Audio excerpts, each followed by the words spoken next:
The world won't understand you. Hey, but it's okay.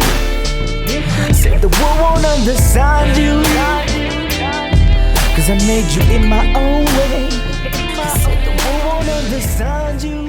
Hey, what's good, everybody? Welcome to episode 24 of In a Good Way podcast. My special guest today is Naila Ma'at. Thank you for being on here. Welcome. Thank you for having me. No problem. My pleasure. Naila Ma'at is, I came across her channel. One day I was looking at a specific angel number, and I might as well share the story since I already started. So basically, it was interesting because the day before, I was led, it was kind of like an angel number, right? It was, I kept seeing 42. It was like everywhere. It was like a work truck, 42. A fire truck passed by me, 42, 42, 42. I was like, okay, what does it mean? So I looked up, spiritual significance of 42. And what got my attention was the 42 laws of Ma'at.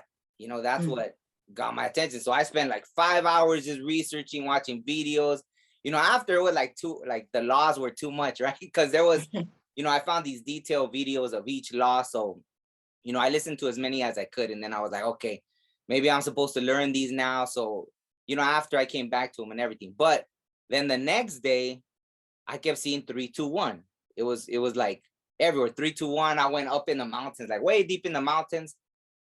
And I happened to be on mile marker 321. It said right there, like 321.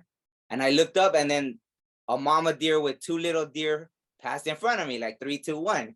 So I was like, oh wow, that's crazy. So then that's when I, I don't have reception in the mountains. So when I came down, I looked up 321 angel number, and that's when you popped up. And then I saw your name was Ma'at, which I had just spent 5 hours the day before. Like your research. Yeah, that's what led. And then I was like, oh wow, and I subscribed like to your channel, and then I saw some more, some of your videos and everything. But yeah. So that's enough about like all that. Yeah, if you don't mind sharing, I guess how when you first started noticing angel numbers, and we could get into what some of them mean. Just real quick, like I guess for those that don't know, like to me, angel numbers are one of the biggest ways the spirit world communicates with me, right? Like I'm not really sure when I started noticing them, but at first it was like, I think I noticed the obvious ones, the 333s, the 777, 666, all that stuff. And it would just be so much, like it was obvious something was trying to get my attention. And then, I started looking them up. But then it got really to the point of like, even the weird ones would okay, so I'll just share this last story now.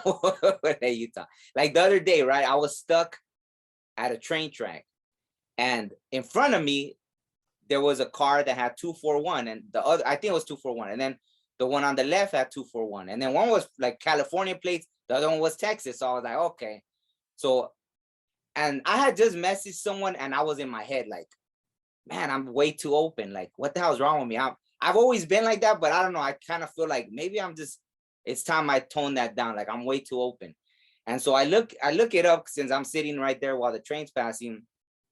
And it talked about being transparent. It was like, yeah, be transparent, this and that. And I was like, wow. And I was just in my head about like this, well, because it's someone I haven't known that long. And I'm here like sharing personal, like kind of stuff. And I'm like, how did I just do that? Like, I don't even know this person, right? So it was kind of like one of those situations. And then the 241, and it happened to me, like, go ahead, be transparent. Like they're asking you that, the spirits or whatever are asking you to be transparent. So I just wanted to show like that's how important angel numbers are. And that's why I wanted to have you on so you could speak. It seems like you would know way more than I do, so you could go in depth about it. So yeah, if you don't mind, when do you first started noticing them? And then, share some examples. You have like a lot of synchronicity going on there. I like that. Especially with, before you were studying the laws of Ma'at, and then the next day you saw 321, and it was like you found my video, and then my name was Ma'at. That's really cool. But so I started seeing angel numbers when I began having my spiritual awakening, Mm. which was about 10 or so years ago, around 2012, 2013-ish. Oh. And it was just like random. Like I would randomly see like 11:11 on the clock. And at that time, we had like a microwave in our kitchen with the clock or whatever. I would pass by and it would like be 11:11. Mm. And it would happen so frequently. So I was like, why do I keep seeing this? And so I decided to like Google it and like, why do I keep seeing 11:11? And then like a bunch of articles and blogs and things about angel numbers popped up. And then I was like, whoa, angel numbers, what's that? And so it piqued my interest because, I was having a spiritual awakening. I was beginning to, awaken to more truth and expanding my awareness and stuff like that. And just being more open to like the spiritual side of things because I grew up in a Christian household. So, we don't really learn about like your actual spirit, your spiritual nature, right? Or spiritual knowledge outside of the Bible and, that type of stuff, right? So that was like when I was beginning to like become more aware of that type of stuff. So I kept seeing it and I researched it. And then I just started diving in. So like just over the, course of, just day-to-day life, right? I would just see random numbers just in random places. Like 11:11 showed up a lot, either on the clock, on my phone, and on license plates and things like that. 222, 333. I would see 444 a lot. And 555. I saw 999 a lot, which is like basically like a chapter closing. So that was very prevalent at that time. So it was just like I just kept seeing, different numbers. Oftentimes when I was driving, like on license plates and things like that. So that's how it began. And right? Did I answer your question? No, yeah. No, Okay. and definitely thank you. And so I guess if you don't mind, like for whoever's listening, like touching on each one. I don't know if that's too much to touch on the basic, like the 1 through or even 0, right? 0 through 9, briefly, or how it, like, what made you realize that it was something, not just seeing it, but when you looked it up, and how was it like relevant to your life, like you said, or the synchronicities? What made you say, okay, there's something here, like, wow, like, or blew your mind, like, wow, this is like real? Well, the fact that it kept showing up so frequently and so often. So, and I don't know, just like something in my spirit, just my intuition was like, it's something more. And I'll go like deeper into like my when I began having a spiritual awakening. So like when I first was having my spiritual awakening, like right before that time frame, I was in like a very dark period in my life. A lot of chaos going on in my external world, right? And was dealing with a lot of like low vibrational emotions like depression, self-doubt, low self-esteem, and things of that nature, right? And I had a lot of things going on in my head, a lot of negative thoughts and things like that. And it was just like I was just battling like life at that time. And so I had mentioned that I grew up in a Christian household, right? But when I was a teenager, I ended up, like rebelling against my mom because she wanted to take me to church every Sunday, but I rebelled and didn't want to go to church anymore.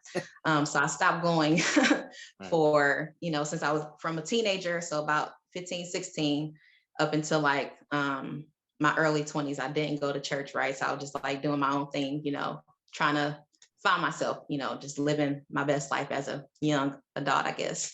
Yeah. And so was going through that stuff or whatever. And then it was just like, I was just tired. Like I was tired of dealing with, the hardships that I was facing at that time. And I began to like, basically I turned back to my faith, right? So at that time I was like, maybe I should start taking, my faith more seriously. And I started going back to church and stuff like that, and dove back into, I guess religion and stuff like that. I got rebaptized and whatever. So, but it was like I was doing it on my own now, right? It wasn't like my mom was like forcing me to do it, right?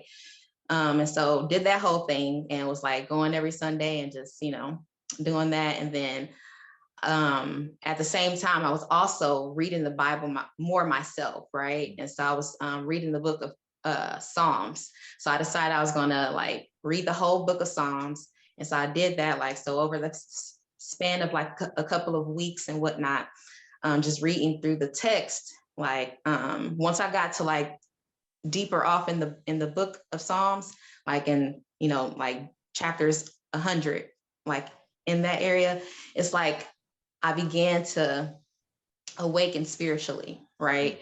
It's like I felt in like my soul awaken. Like I can't explain it. It's hard to explain it, but I felt something in me that I had never felt before. It was like a powerful presence, like, because at the same time, I was feeling lost, but through reading that, reading Psalms and whatever, it was like a power within me, like, I can conquer anything type of thing. Yeah. So that's when it, started happening. And I was like, finding different things, like how I was taught in church and what I was reading, it was like contradicting kind of, right? And so what I was reading was like letting us know that, we are gods, because there's a verse in Psalms that says, ye are gods, ye are all children of the Most High, right? And it was speaking about, seeking truth and becoming illuminated and things like that, right? And I don't know, like if you know of the Illuminati, right? And so yeah. I mean, I have different ideas of, I think, but you could tell me what you feel about that. No problem. Tell me. Okay. Yeah. So this is just like how I understand it, right? So the Illuminati was real big, back in like the early 2000s, right? Where it's like, it's some conspiracy, celebrities and people sell their souls to the devil to gain fame and riches and stuff, right? And so I used to watch a lot of videos back in the day about, that stuff. And so I didn't really like judge it too much. It's like, oh, okay, well, if it's true, it's true. If it's not, right? But when I saw that word in Psalms, it's like illuminated. I was like, okay, illuminated. I tie Illuminati to it because it's like a root word, right? And so it's like, well, maybe it's not all bad like they try to make it seem, right? There's more to this story that we're not being told. Like there's more to this. And like there's two sides to the coin type of thing. And so that piqued my interest. So from there, it was just like, I just want the truth. Like, I feel like I've been lied to and I just want the truth, right? So I just began, like, of course, studying more, but as I would go about my day, I was just more aware of my surroundings. Another thing is, like, around that time in 2012, they were saying that the world was going to end, right? It was like the Mayan calendar said the world would end. And so that it's been like a couple of times during my lifetime where they said that the world would end, right? Like Y2K and like, but it never ends, right? It didn't, like we wake up the next day, right? Yeah. But when I was waking up during 2012, right? I'm like, okay, well, we're still here, but they're not saying that for no reason. Like something has changed. Like it's not the same. We're not living in the same world. That's how I was feeling. Mm.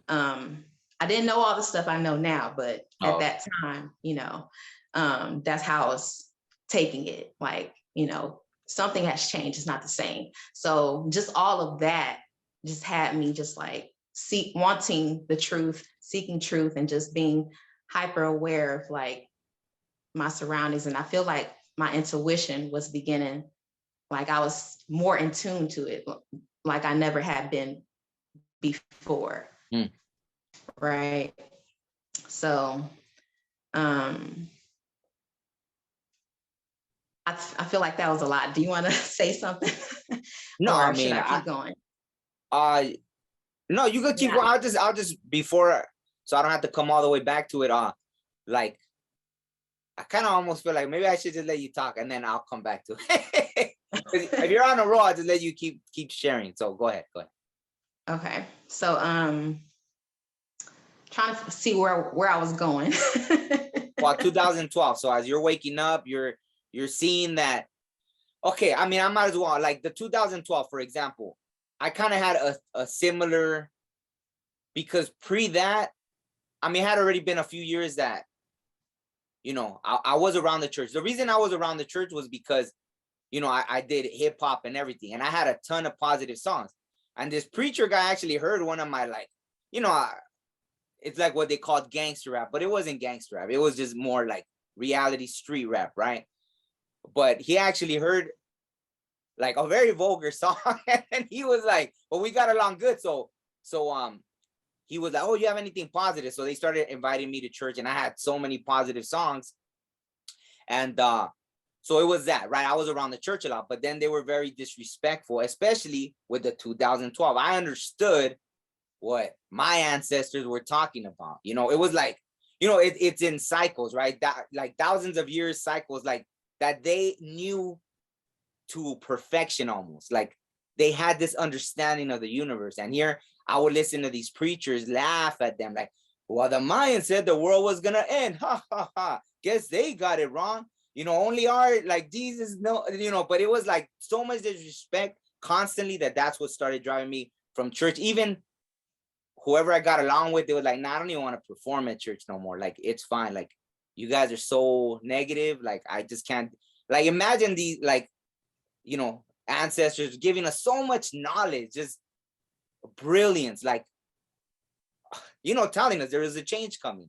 And that's how I saw it too. It was the end. It was the end of a phase, but you could look at it more spiritual because we couldn't really see it. Us with our human eyes, we couldn't acknowledge, like we can't see it because it's happening on such a bigger scale, that the Mayans understood.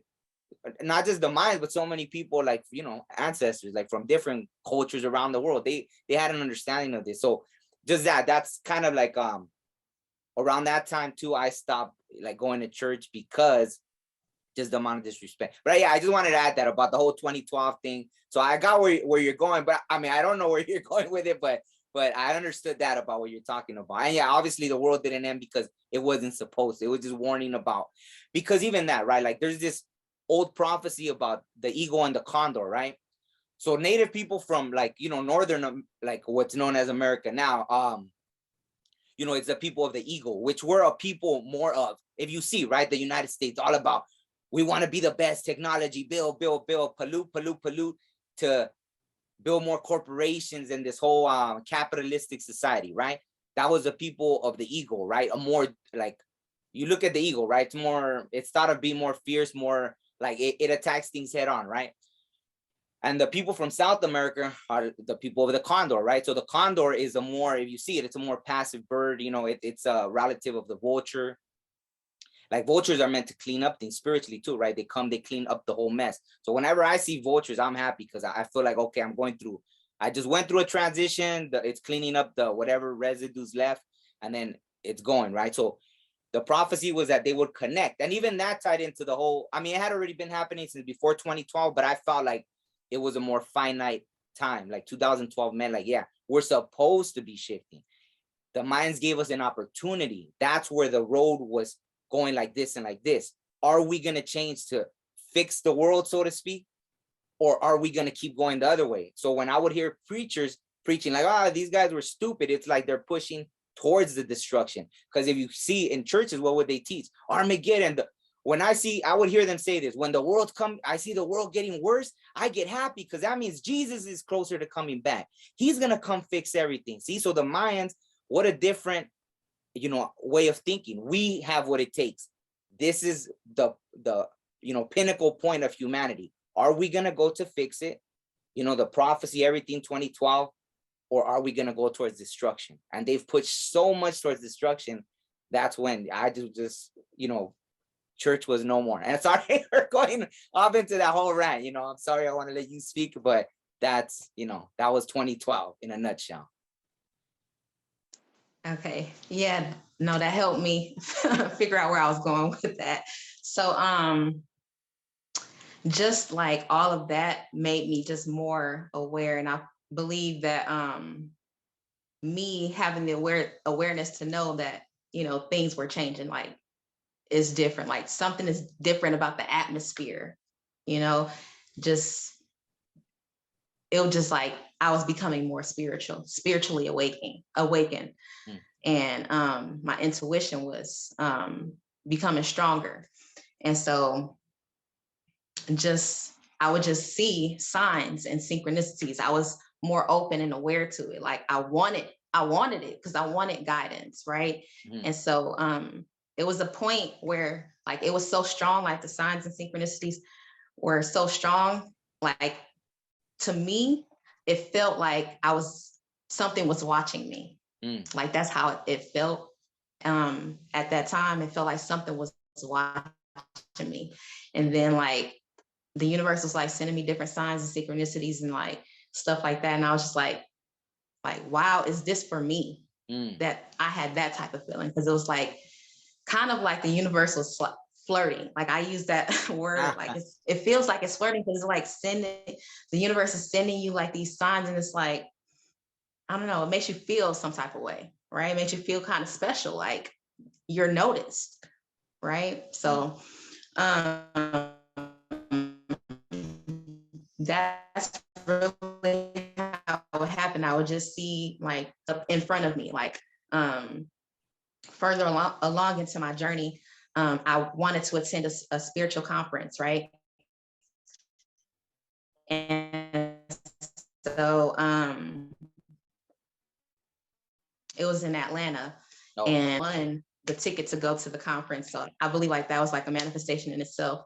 But this was like, a conference was like talking about like ancient Kemetic knowledge. It was talking about like breaking free from the matrix and stuff, and metaphysics and things like that, right? And so I was on my way on the highway, and you know how when you're driving, you kind of like zone out a little bit. And so I was just cruising, right? And so I'm cruising, and then I noticed in front of me, there's a license plate that's guiding me to my destination and guiding me like, to this conference and like letting me know like I'm supported, because 4s is actually the number of the archangels. And so seeing repeating 4s, like while I'm on the way to this conference, is like confirmation that I'm on the right path, and my angels are in full support. My angels, my ancestors are in full support of what I'm doing, right? So does that answer your question? No, well, yeah.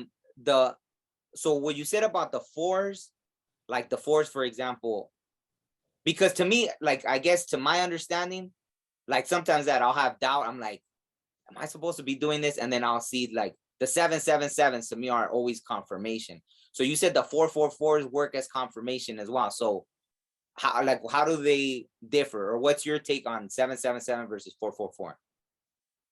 Okay, so the number 4. So with angel numbers, right, each number has its own unique energy and vibration, right? So when you see 4, that number is repeated 3 times, which amplifies its energy. So the number 4 is about setting solid foundations, about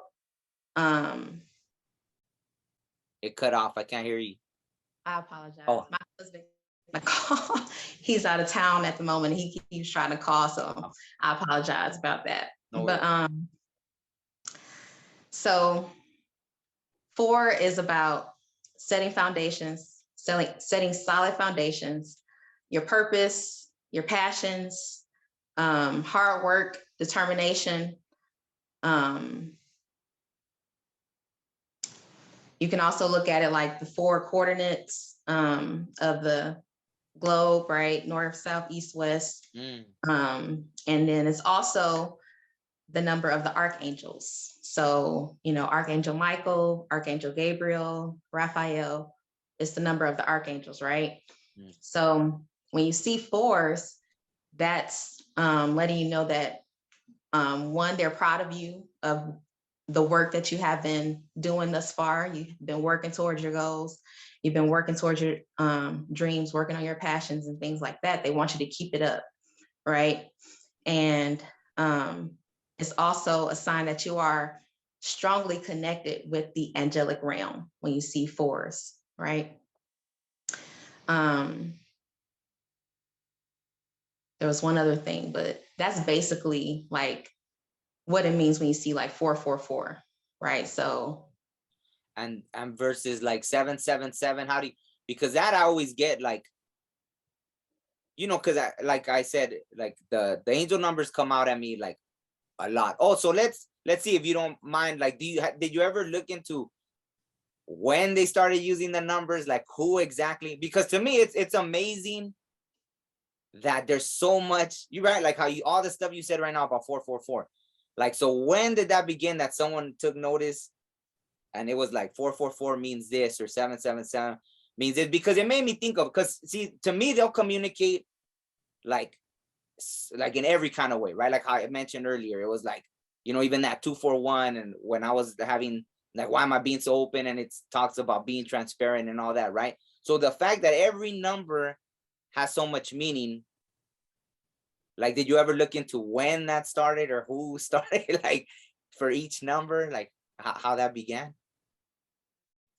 To a certain extent, I didn't look like into when it started, but really it started like numbers are, right, like you said, a universal language, right? The universe is built on mathematics, right? So I don't know exactly who started numerology, but Pythagoras is like very noted in like the whole numerology realm and whatnot. So there's all sorts of books and things about numbers and the meanings of numbers and how it relates to like you and your spiritual journey. Like you can use numbers to like determine what your life purpose is, like using your birth date or your name. You can convert the letters of your name into numbers and basically do a little calculation to discover like different things about yourself, right? But when it comes to angel numbers, and when I went to Google, right, and started looking them up and found these different blogs, I basically read through them and found the blogs, the articles that resonated the most with me. So the one that I like the most is called Joanne Sacred Scribes. So that's the name of the blog.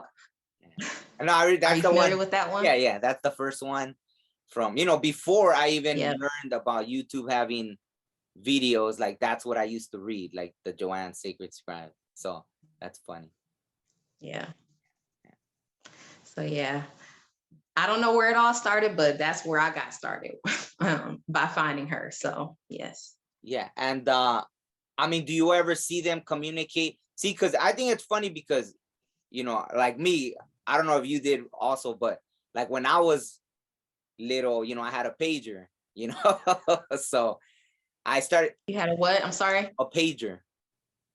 Okay. Yeah. Yeah. So, even then I learned, like I taught, like the girlfriend I had, it right, like in high school or whatever, like she started teaching me like all the little codes and stuff, right? Because instead of whatever, she'll text like 143 823, all that stuff, right?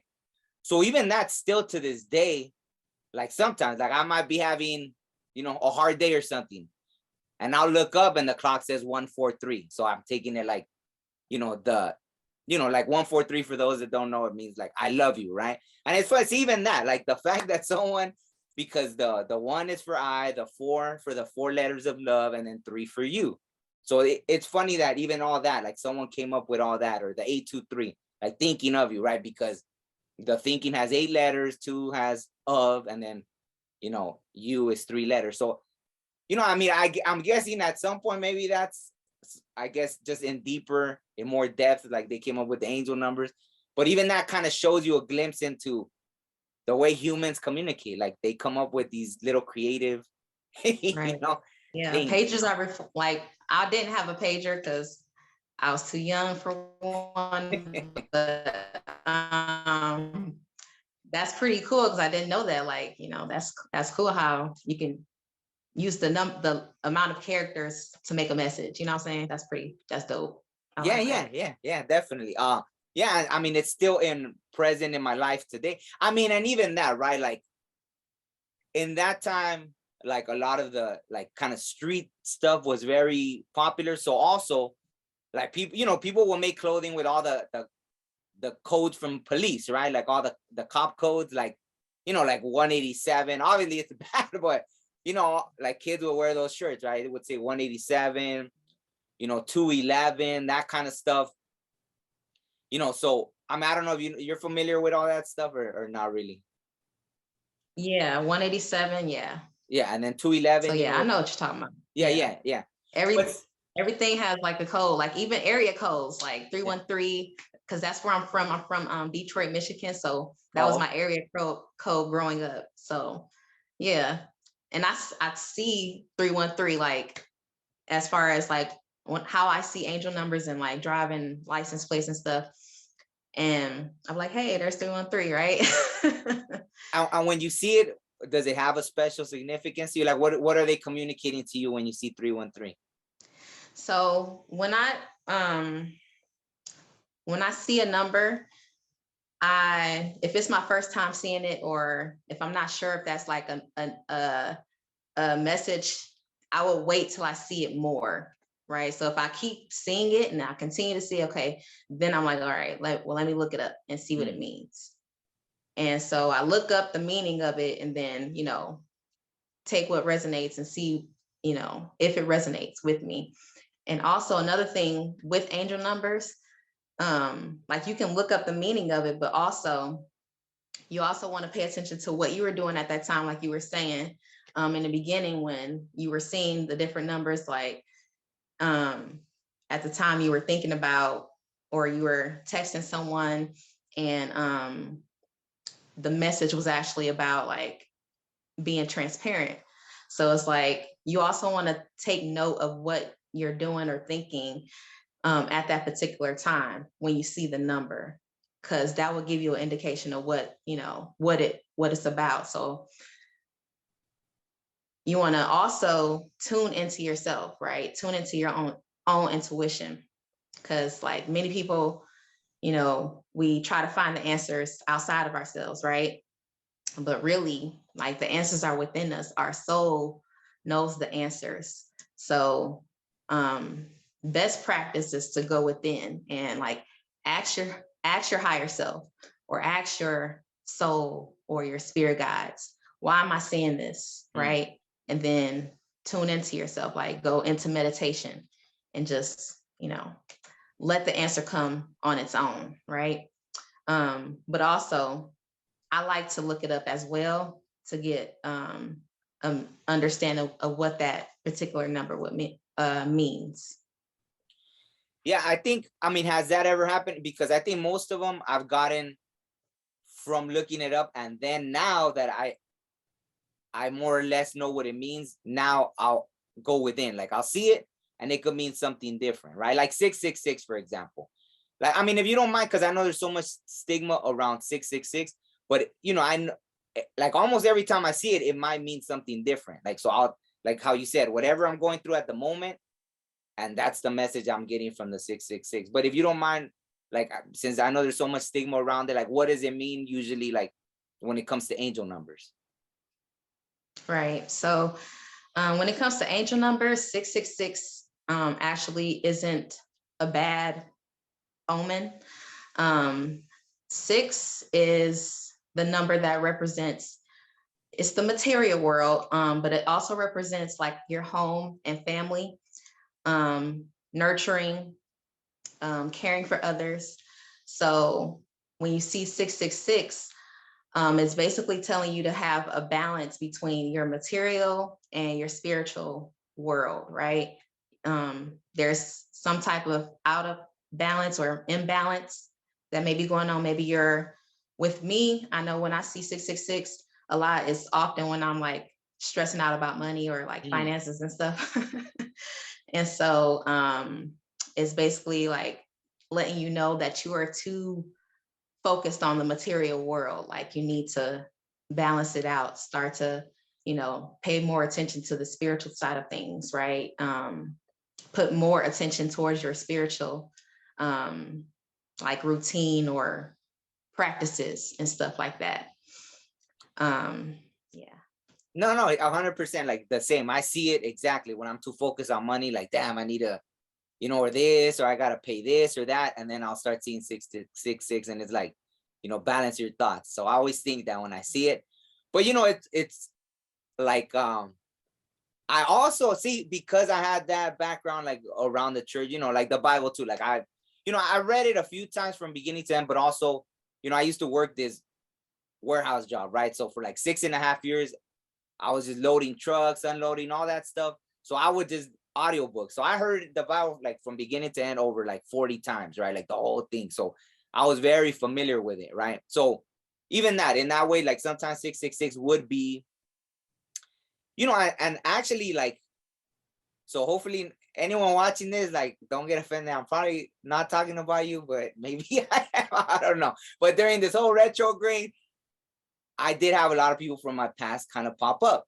and it's not the first time it happens. Like, it tends to happen to me, like on the retrogrades. It kind of never fails, right? Like, oh, people from your past, right? But in this case, it was like, I saw 666 and it gave me a feeling of be aware.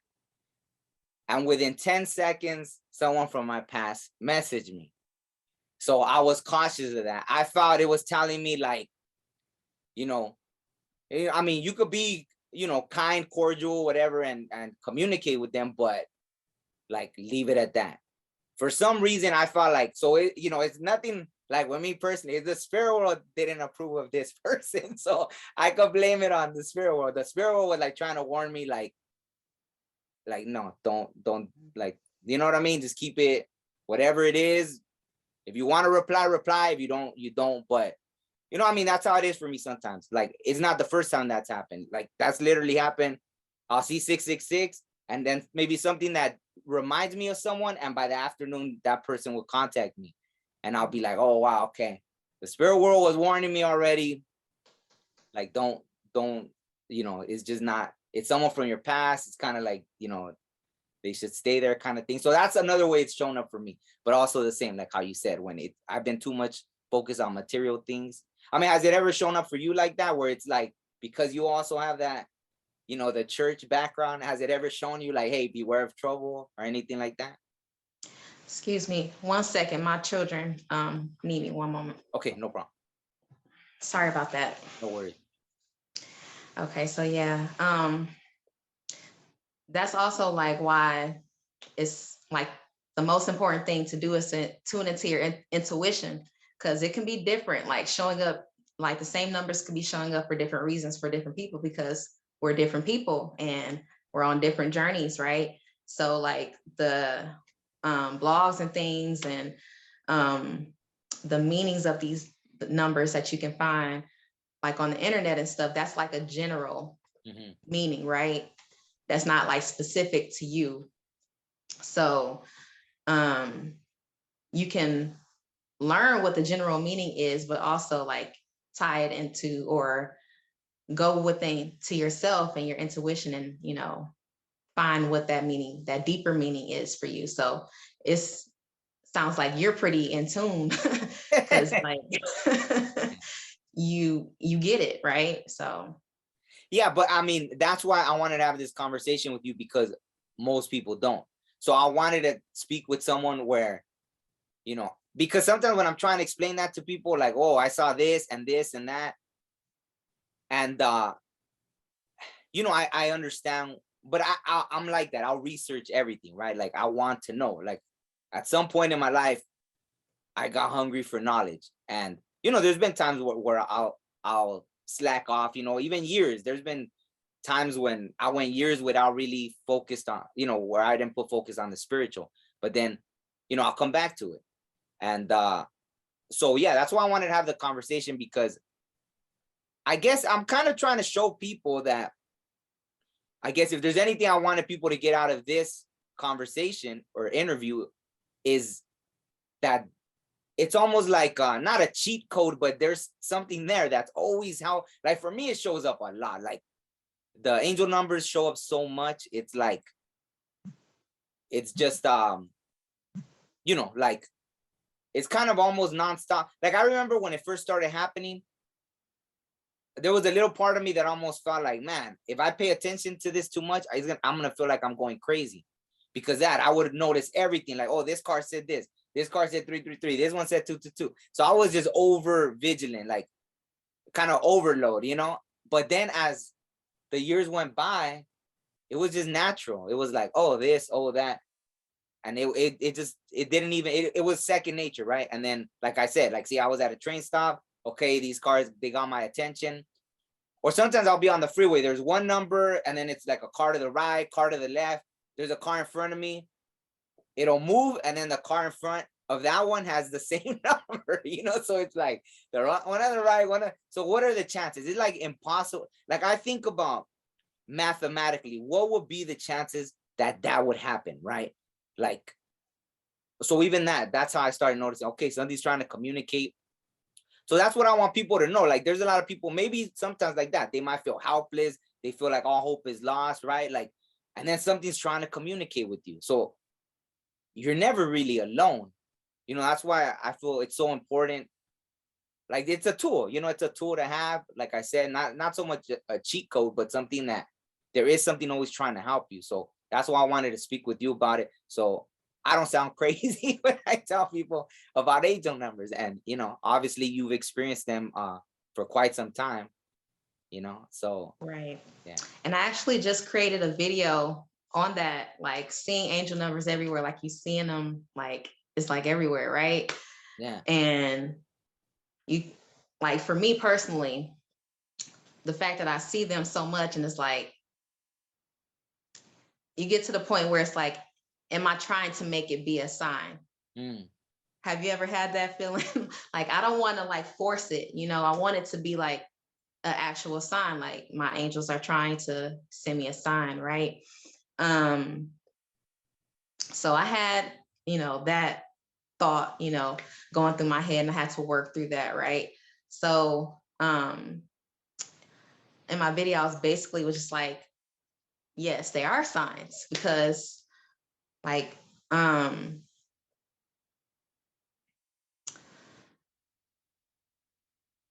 you wouldn't be like, everybody isn't noticing these things, right? Mm-hmm. Like most people may see the number and just like, oh, okay, like, you know, that's just that's a coincidence, or like they may see 1111 like frequently, or like keep seeing it, and then they just be like, oh, that's just a coincidence, or, you know, don't think anything of it, right?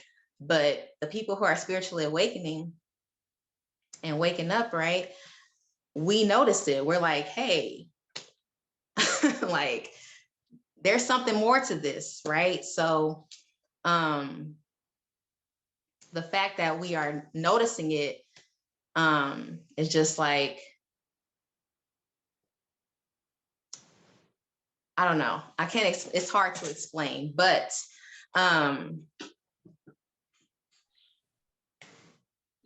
seeing them all the time, you know, them showing up so frequently, it's just basically just you being really in tune, right? So we're seeing through the matrix, like we're seeing the code, pretty much. Yeah, 100%. And so why do you think it is that some people, like, do you think some people just aren't meant to even in this lifetime ever see it? Or do you really feel like it's a choice? So do you feel every single being probably has a choice, and it's just they have the choice? Like when they're ready, like boom, everything just like how you said it, like the mate, like seeing all the codes and it's everywhere. Like it's like, what do you feel about that personally? I do believe it's a choice, because we all were given free will. So some people, like, their beliefs don't allow them to see it. Like their beliefs don't allow them to pick up on the fact that it's something deeper than just a number, right? It's kind of like, I guess they're blind to it. Like, I don't want to say they're blind, but like at the same time, it's like, I don't know. And everybody wakes up at a different time, right? Not everybody will wake up, or not all fruit from the same tree ripens at the same time, right? So we're all going to wake up, on our own timing. So it's So just, do you feel like a responsibility to want to wake people up? Do you feel that? I do feel that responsibility. That's why I share. That's why I get on YouTube and share the things that I'm learning, because it's a lot of things that's been hidden from us, and a lot of things that's going on in the world that is against nature and against righteousness and things like that. So that's why I'm eager, because I want to speak the truth and spread light, spread knowledge and enlightenment, and help people wake up. And I feel like people will find it in their own time, right? So people may be noticing different numbers, but it might not hit them until it's ready to hit them, right? Because when I first started seeing 1111, it didn't catch on at first, right? It was just a normal thing, like, okay, I saw 1111. But when I started seeing it so much, and then all that other stuff was going on in my life, then it was like, okay, why am I seeing this? Why does this keep showing up? And then when you get into the meaning of 1111, you learn that it's about, it's basically you're going through a transition, and the gates are opening, and basically you're having a spiritual awakening. So being that was the sign that I was seeing the most in the beginning, is basically telling me like that time was definitely a spiritual awakening period. And I still see 1111, so I'm still going through it, right? So is that one of the main? It's also about illumination. Oh, okay. 11 is also about illumination, so enlightenment and coming into higher knowledge and things like that. What were you about to say? No, that about like what other meanings, because you even hear like the 1111, it means like the twin flame stuff. Like, so I think don't they say like each number also has like a meaning to do with love, a meaning to do with this, a meaning to do with, like, all of them have that? Or just like, I know what 1111, I've heard that like some people talk about it meaning like the twin flame stuff, or some people talk about like how you said, because I guess the one looks like a door, and then the other one, or portals, doors. So like what's or is mainly that, like how you said, going through a transition and all that? Yes, each sign, each angel number and whatnot can, it has different meanings for different aspects in your life. So it can have a meaning for love. I tend to stick to like more, like I research more the overall meaning, like the spiritual side of it, not so much so like the love and relationship side. I'm more so into like the spiritual growth side of it. Yeah.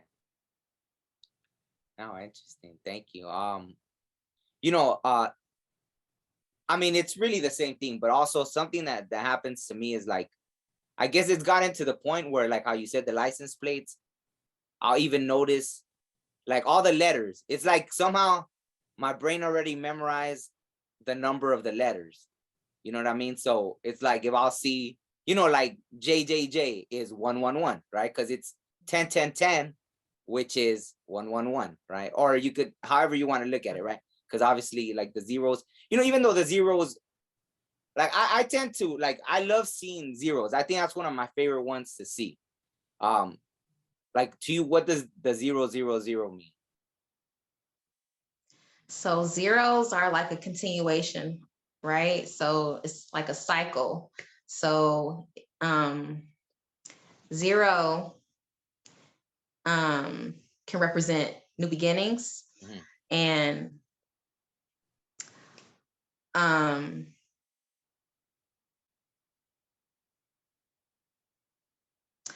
it's also, it can be the beginning as well as the end. So like, because when you do angel numbers and whatever, when you see multiple numbers together, you always want to break it down to like its simplest form, right? So I guess zero would be like the, if I'm not mistaken, it's like all the numbers put together, zero can represent. So I haven't studied zero as much because I don't see it that frequently, but I have seen it in the beginning stages. But it's really about like a cipher, a continuation, like it keeps on going, you know, the like never ending, like life is eternal, you know. Yeah. Like I've seen, well, for me, usually it'll follow like how you said 999 means like a chapter's closing. So it pretty much always happens like that. I'll be seeing 999, and sometimes it's like that. Like there's something I haven't finished, and it's basically telling me like finish it, right? Like I keep putting it off, you know, and then it's like finish it 999, and I'll see it everywhere, right? I'll go and everywhere 999, 999, an address 999, you know, a car, whatever 999. And so usually when I finally finish, then the 000 will come into play, you know, even before the 111, and it, you know, it's kind of like telling me like, I guess like kind of like that, like I'll feel like it's showing me like, you know, it's a new start, like now it's like square one, you know, even before the 111, it's like boom, like, but not only that, but it's more like you're open to create whatever you want now, you know, I guess how, you know, like I guess like a clean slate. Yeah, exactly. And they I think I've heard about that, like how the zero, it's almost like the God force, right? Like yes, there like, you go. yeah, because it's you know, you think of it like how you said it just Alpha and continues. Omega. Yeah, Yeah. exactly, Beginning and end, right? First and last. exactly. So it's like you have now the ability to boom create something new like from scratch and all that. So that's kind of what I get from the 000. So I wanted to see like how you interpret it. If you don't mind, because I don't want to obviously keep you for, I don't know how much time you have, but if you don't mind touching on birthdays too, like I know, you know, birthdays is a huge thing, but also like when you see it, like what is, or I mean, you could explain like what it tells you, because I know, see, it's kind of like that. It's like names, right? Like if you don't mind saying what exactly does your name mean? Like Naila Ma'at, like what exactly does it mean, if you don't mind? Right. So Nala is an Arabic name, and it means a woman who is an achiever, a woman who's a winner. So I wanted to align myself with that energy. So and I studied Islam, and I was a Muslim for a period of time, and I feel like my roots are sort of, you know, in there and with Islam and things like that, being that I'm from African bloodline. So Naila just resonated with me. And Ma'at is the Egyptian goddess Ma'at. So I'm also like very drawn to Egypt, ancient Egypt, Kemet. So and the fact that Ma'at is the goddess of truth, justice, compassion, order, divine order. Like I was saying in the beginning of my spiritual awakening was around like 2012 and that around that time frame. And that's also around the time frame where there was like a lot of police brutality and things like that going on, a lot of injustice being done towards Black and brown people. And it was just like heartbreaking stuff, right? And my spirit wanted justice, right? So when I was diving into knowledge and stuff and I found out about my art, I just gravitated towards it. So I wanted to align my energy with that energy, like, because that's what I want to bring, into this world, right? Truth, justice, divine order. So that's how, that's what my name represents. So that's like, you gave yourself that name, right? Like it was, that's not your birth name then, right? No, it's my ascension name. So no, basically like my spiritual ascension name, like what my name that I want to connect to the cosmos with. Yeah, no, definitely. No, that's beautiful. It's funny because I'm really into names and everything, because I feel like, but it's fine, like even me, like as an artist, right? Like I used that name for so long that people would just call me by that, like what my name was, like as an artist, right?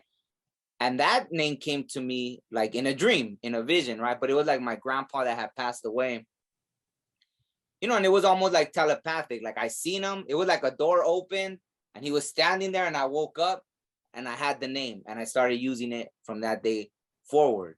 And even at one time I tried to retire it, like, that's not a part of me no more. I don't really, after so many years, I finally was ready to stop doing music. But that name I realized it was such a part of me that, and that's a name after, like, not just my birth name, but even after, right? But even that, it was funny because even that, like, my name is Omar, right? That's my birth name.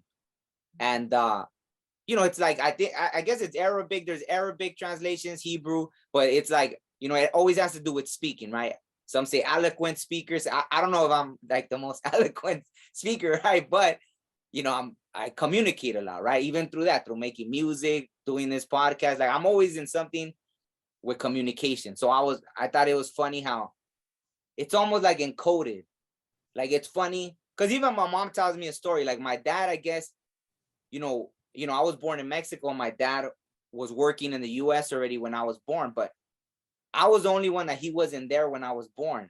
So my mom says she gave me the name she wanted. She's like, your dad would have given you an ugly name. She like, so I thought it was a pretty name. And that's what, like something, it was almost like her intuition gave me that name, and I'm the only one that didn't have a middle name even. It was just like Omar and then my last name.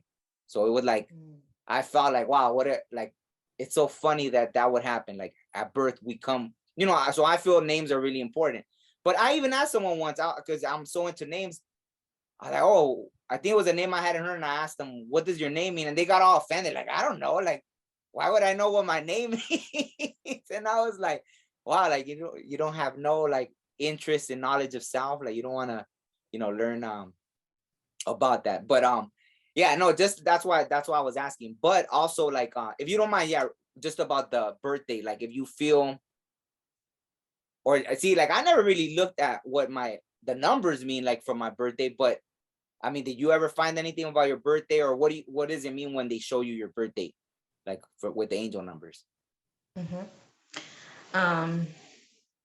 So yes, one, names are, yes, very powerful. And what, we call ourselves, what we go by it affects our energy, right? So just want to say that. No, But thank you. Yeah. as far as birthdays, so yeah, what I get from when I see my birthday is because my birthday is August 28th, so 8/28. So whenever I see 8/28, I often see it on license plates. So for me, I get a sense of one, my angels, spirit guides, ancestors, they're trying to alert me. They want to get my attention because it's like they're showing your birthday, right? That's the number that is like unique to you, right? Mm-hmm. So it's like they want to get your attention and they are wanting you to know that you have a purpose and that you are here for a reason. And also, I feel like they're wanting you to know that you're chosen, you're special, like you are, you're special, right? You're unique. You have a purpose here in this life. You're not just here to do the everyday mundane things. Like they want you to wake up and start living your purpose, right? They want you to basically get to work on your purpose. That's how I take it, right? That's how I feel when I see my birthday. I feel like they want to get my attention. They want to let me know that I have a purpose to do here in this world, and that I'm supported as well as I go about doing this purpose, right? And I'm supported just in general. I'm loved and supported. I get a sense of love, like it feels like the universe is wrapping its arms around me and letting me know I'm loved, I'm supported, I'm cherished. That's how I feel when I see my birthday. And so that's one thing. But also you can like look into like the numbers, like the individual numbers of it as well. So eights, are about abundance, abundance flowing into your life, monetary abundance, material abundance, and manifestation. And two is about duality, partnerships,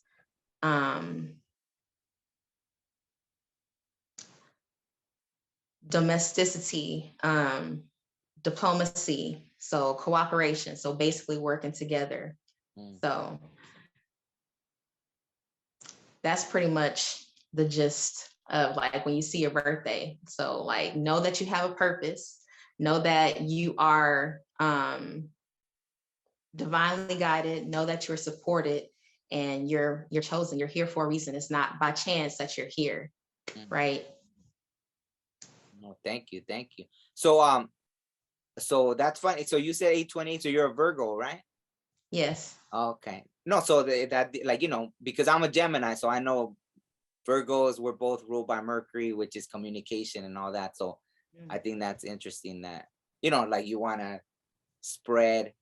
But see, it's almost like, to me, it's like, doesn't it almost feel like it's encoded, like you're meant to communicate, right? Like, yeah, like it's crazy how it all works out. Cause like growing up, I was very shy and I didn't like talk a lot. Like I was very reserved and just quiet and shy. Just, I don't know, scared to speak up.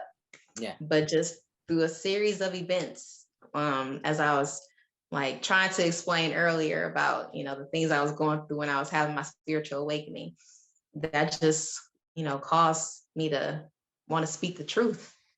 Right. Yeah, definitely. No, and I went through something similar. I think people that see me maybe might not ever think that, because like I could go and talk a lot, like where I won't shut up. But I think I didn't start talking till like after I was like 25, where I was really like, so for the first up to like 25 years, after a while, like, I ended up going to the military. I think after all that, like, I think it helped me. I mean, it's sad to say, but you somehow start thinking about things like, if I died tomorrow, then what the hell? Why am I not communicating what I need to say? So I think it was kind of like that mind frame as well, like that just made me like, you know what? like I'm gonna talk now, and that's it. Like, but yeah, the same thing. Like it's interesting that the same before, I was really, I don't know if I was shy, but I wouldn't speak. Like I was, maybe I was just observing. I guess maybe I was always just watching everything. You know. I was very observant. Yeah. Yeah. Oh wow, that's funny. Yeah. No. So no. Thank you so much. Unless there's anything else you wanna, like I said, I don't want to keep you forever. I could I could keep asking you questions, but I don't know how much time you have. But I mean, if there's anything else you do want to talk about. Oh, if you have a couple more questions, I'm open to answer some more. Okay. Well, where do you see, like, okay, so the angel numbers have gotten your attention, obviously, and I mean, was that really what kind of started you, or because of your church background, you already had that spiritual awareness? And did the angel numbers just kind of push you into another, like it opened another, I don't know what's the right word, like awareness, I guess. It just opened more. And then if so, like where are you now? Like how much more so, like on your spiritual journey are you? Like what kind of things are you noticing maybe happening in the world, or what, like what's your spiritual journey like right now? So what really got me into it is just noticing that I just want to be blunt and just say it. Like, we've been lied to, right? Yeah. We've been lied to. That's the only way I know how to say it. Like, there's a lot of stuff that's been hidden from us, and a lot of truth that's, been covered up from us. And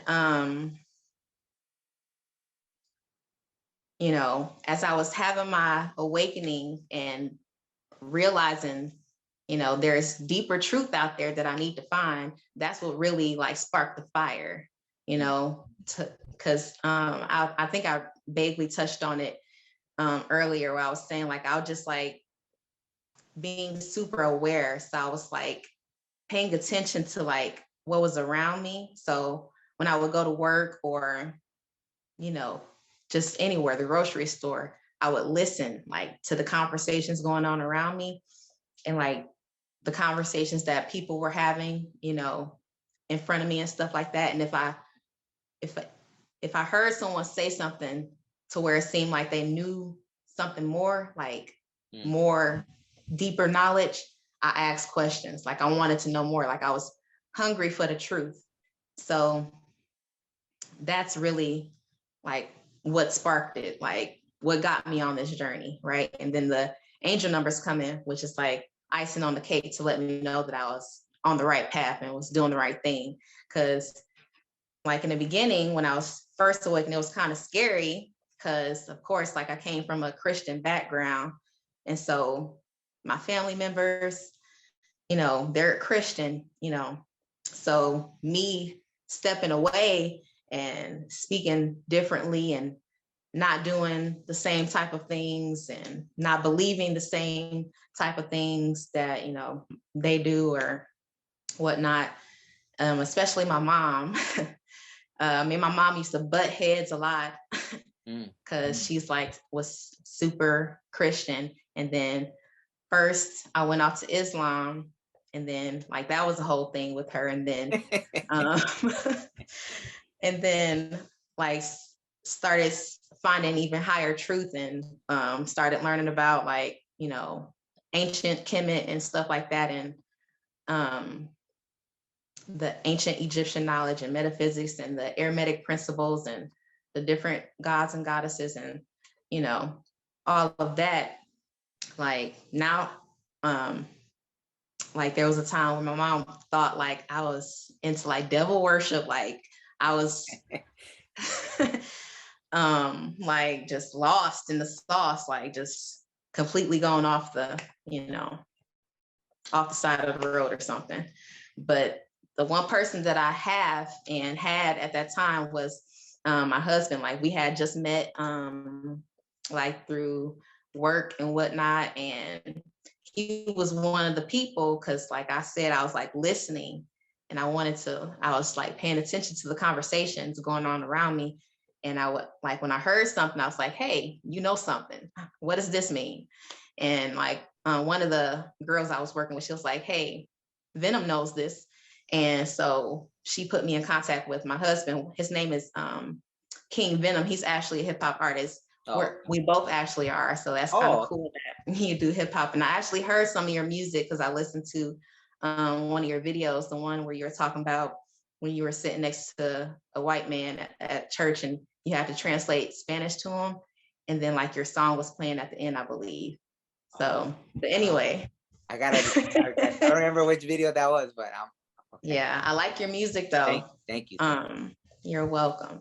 And so basically where my journey is going now is to continue to seek more truth, seek higher knowledge, continue to expand my awareness, and continue to discover who I truly am, like my true self, my divine self. I want to tap more into that and become more of my higher self, right? And basically just do what I'm called to do here in this world, right?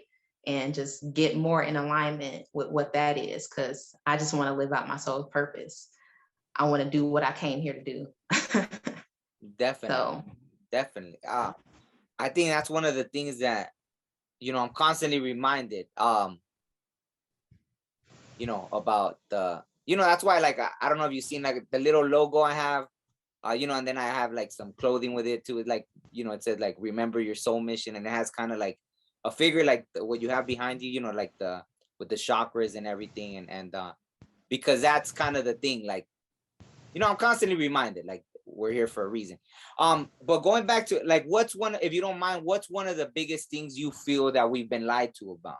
Like or that you see going on right now? Like, what's one of the things that, you really would love to say the truth about, right? Like what's one of those things? I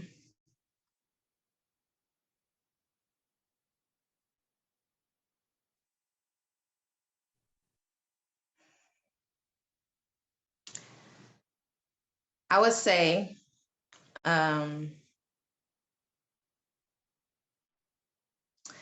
this is a touchy subject. I don't really talk about like this really on like, I'm working to speak more of this, like gain the courage to talk more about this. But I feel like the biggest thing to me is just really white supremacy.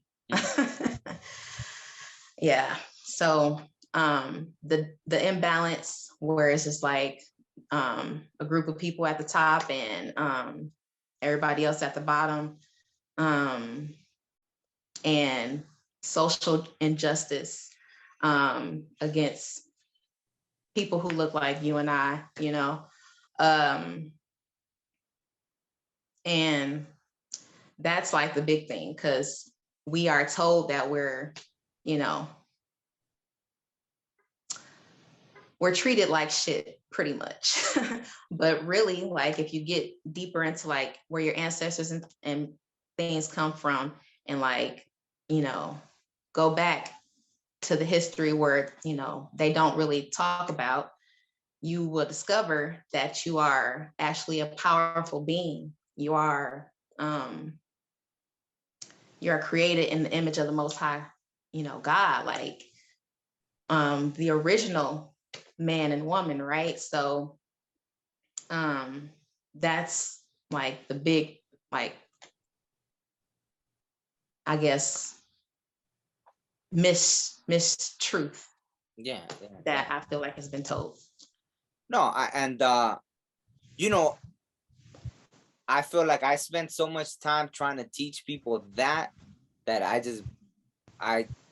it was like it all, not that it's a lost cause, because then I seen like kind of the new generation. I saw a lot of people kind of like, it was funny because I think it was like around that time, like 2012, 2013. I think in 2013, I released an album called Live Free or Die, A Cultural Revolution, because I saw it coming. I saw that the youth were starting to care more about where they came from, because around like, well, it's like the word. I stopped using the word minority a long time ago. Like just the word alone, calling yourself like what are we doing? Saying we're a minority. Like, I mean, I don't know, maybe in a certain place, like they kind of taught us that, but if you look globally, like there's no way now, like really anyone's a minority, like just that. So even words like that, like minority, or like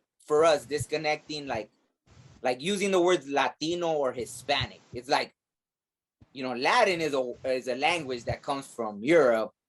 I took Latin in college, so I know what the Latin language is, which was in our origin. So for us to take on the word Latino, and then Hispanic, which, from Spain, like it had nothing to do, but it was like, what better way to, like that, like to be called an immigrant on your ancestral lands, right? Like what better way than to disconnect you from knowing where you come from.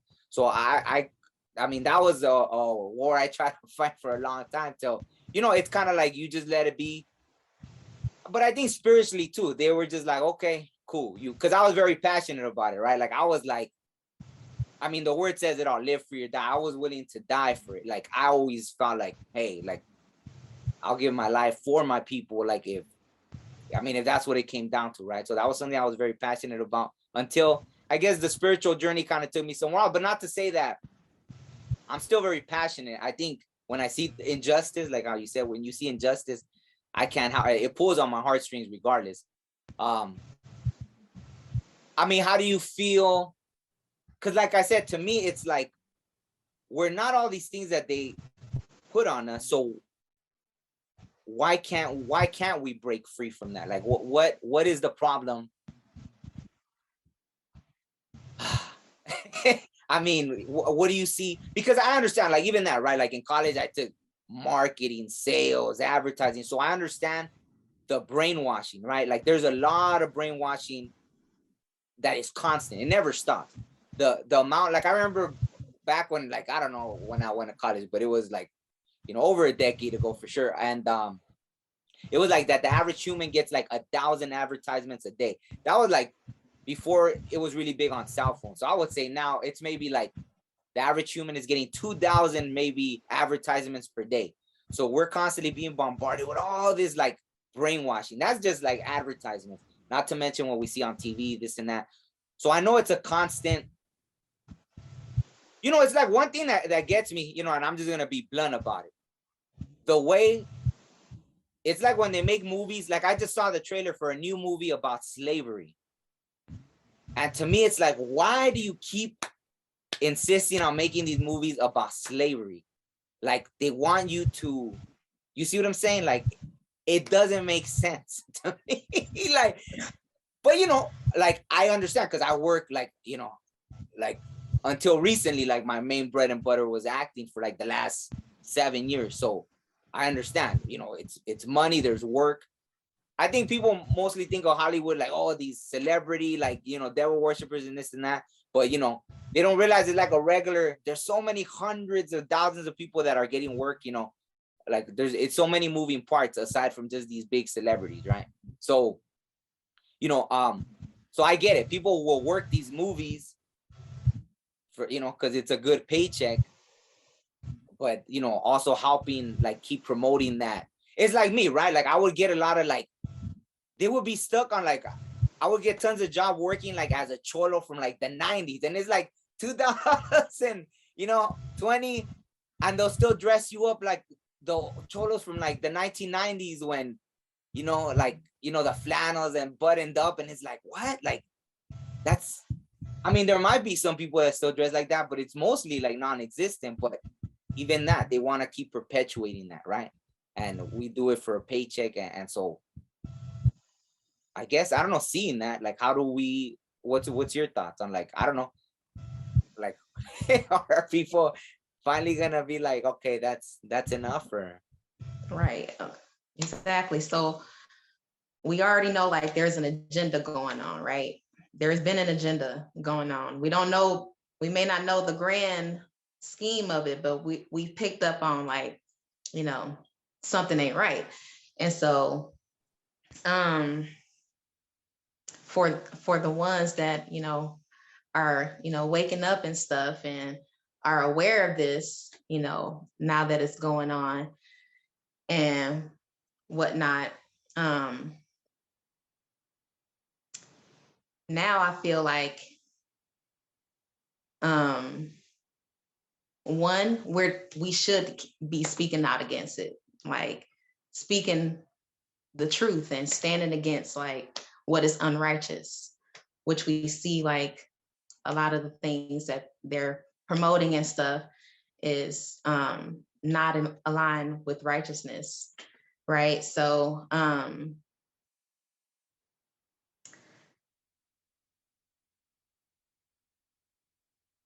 help me refresh my memory. Where am I going with this? I mean, just about like I guess how to, I mean, how do we move forward? Like, cause that's the main thing. See, like for me, when I wanted more people to be aware, it was like beating a dead horse. No one really cared. So it's almost like I burned out of steam. Like, why am I gonna, even that, when I was making this kind of hip hop music that was just like, I mean, so good, even the quality, bringing the message, and no one cared. Like everyone wanted to, I'll share a quick story. See, like, we're all faced with these things, right? Like there was a time when I had an opportunity to kind of, get signed, I guess you could say, right?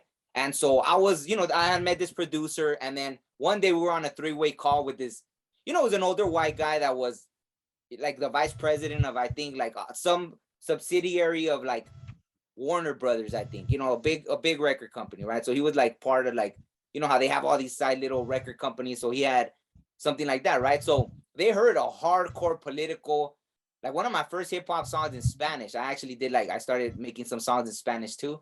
And it was a hardcore, like, kind of revolutionary track.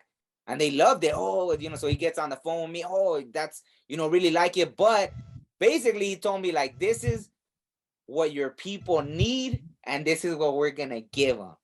And that's like, that's when reggaeton was hitting, and they were trying to make me do that. So here I am, like speaking all this hardcore, like, political, empowering. And he's telling me, like this older white guy is telling me, this is what your people need, and this is what we're going to give them. So I send them to hell to cut, long story short, basically, like I didn't take it. Sometimes you see reggaeton, how successful it was. And like, if I could go back, would I take that deal now? Like knowing what it became, and maybe think like, oh, well, then I'll use the money to help my people then. But I mean, I don't think that, or that's rarely happens, right? Like once people get sucked into that, then it's like, oh, no, I don't want to lose out on this or that, and then they're not as open to speaking out. But so I faced that before, and I guess I feel like I didn't sell out, right? Like I didn't sell out. I had a chance to sell out. And it shows you what's reggaeton. Amazing music gets you dancing, this and that, but it's really mindless when you look at the message. You know what I mean? It's just dance, shut up, dance, shake. If anything makes like teaching women to be more like derogatory towards themselves, right? Like just, I mean, because all the videos, they're all like naked or half naked, beyond half naked, right? It's like so it's teaching you just that. There's really no message to it, no empowering thing to it. It's just dance, have a good time, drink, do this, do cocaine, do, cheat, be unfaithful, cheat, do all that stuff. Yeah. So, I guess that's kind of what I looked at. Like I didn't sell out. So, why did I get into all that? Now I lost my chain of thought. I got you. Okay. I know where we're going.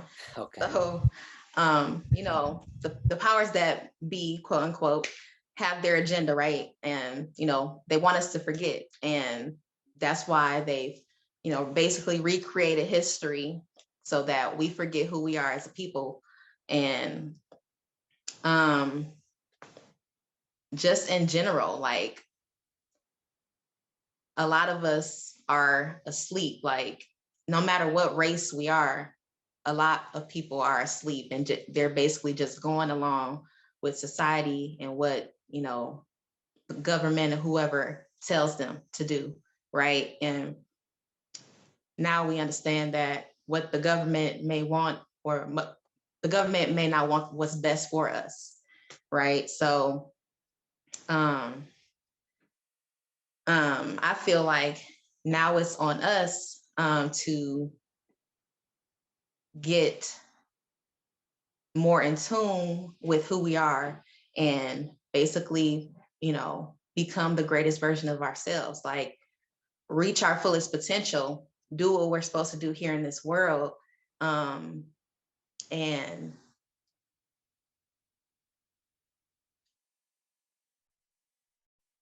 through that and us shining our light, as we're shining our light, then we begin to,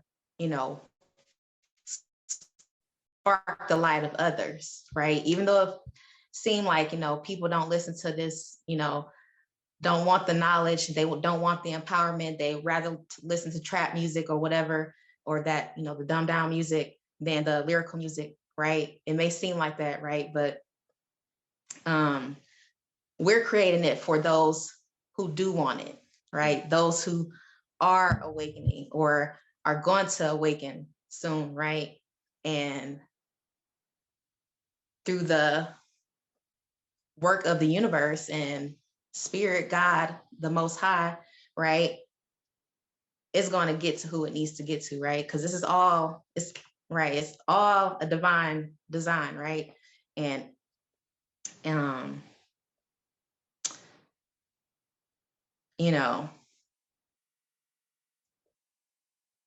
everything is happening for a reason. So even the things that we may experience, even the what we may perceive as negative, or like for example, the police brutality and stuff like that, where it's like it seems so traumatic, but at the same time, some people might need to see that in order to wake up, right? And some people may not wake up until things get even worse, and stuff that's just really hits the fan, right? So it's just, so I feel like where we go from here is for the ones who are like awakening and discovering truth and, working on themselves and stuff, for us to keep working on ourselves, right? And to keep, just doing what basically our intuition, what our soul is calling us to do. Because we feel this, like we should be here discussing this topic today, right? We feel like you started your podcast and you chose to speak about spiritual topics and, speak about, esoteric things, right? So you're going along with your guidance, right? So I feel like we should, that's just, keep doing it, keep evolving, keep spreading the light, and eventually it'll all work out like it's supposed to.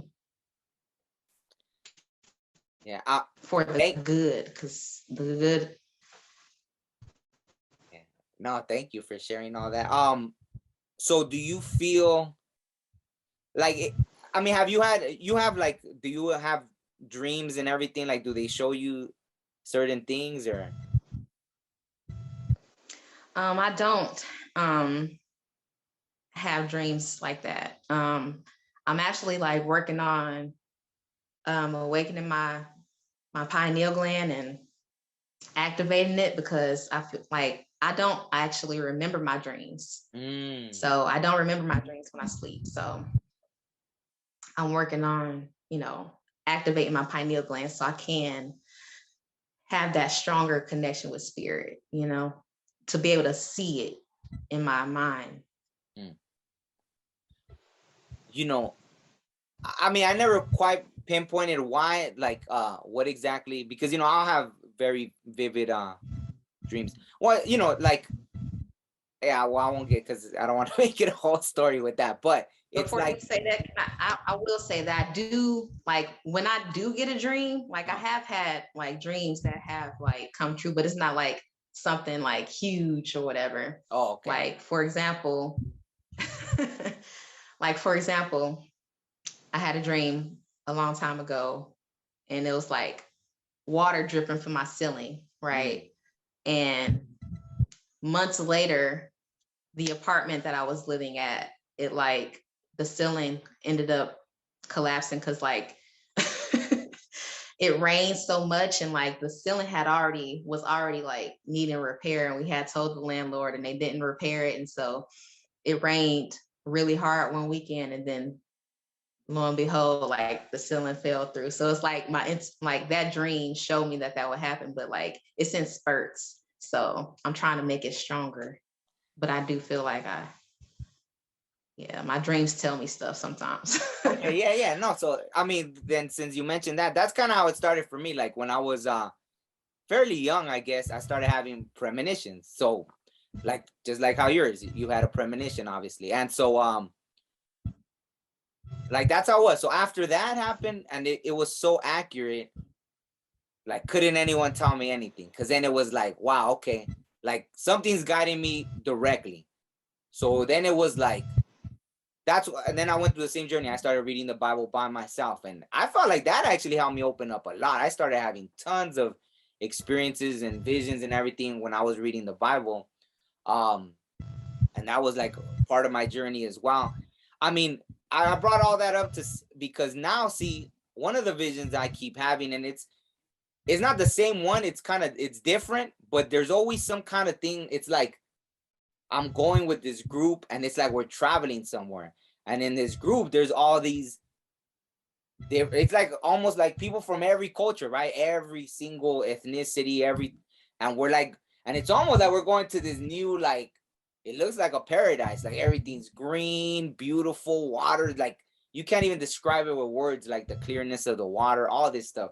So I keep seeing this. So to me, it's like, I guess that's part of my thing. Like, I want to see if other people are having this kind of, like, are we supposed to fix what's going on here? Or it's just about like us ascending spiritually, and at some point we're gonna leave. Like it's almost like that, like the people that choose to stay in what is being created because no one wants to change, and are people gonna be led? It almost sounds like the old story. That's kind of what it feels like sometimes.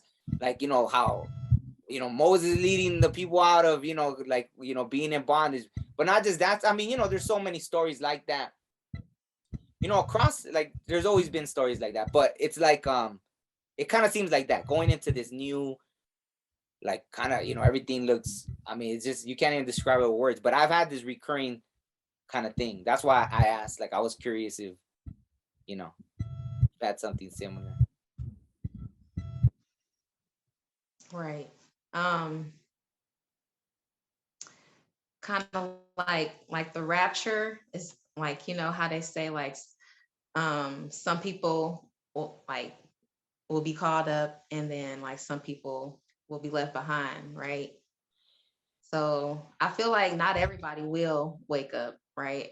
It may not be meant for everybody to, so that in that aspect I don't really and what's funny is I've always been like 100% against the rapture, right? Like I guess there was this little like old guy that used to, like, I had studied the Bible, but I guess he would translate in all the like the languages, like I guess, I don't know, it was like Aramaic and Greek and all that.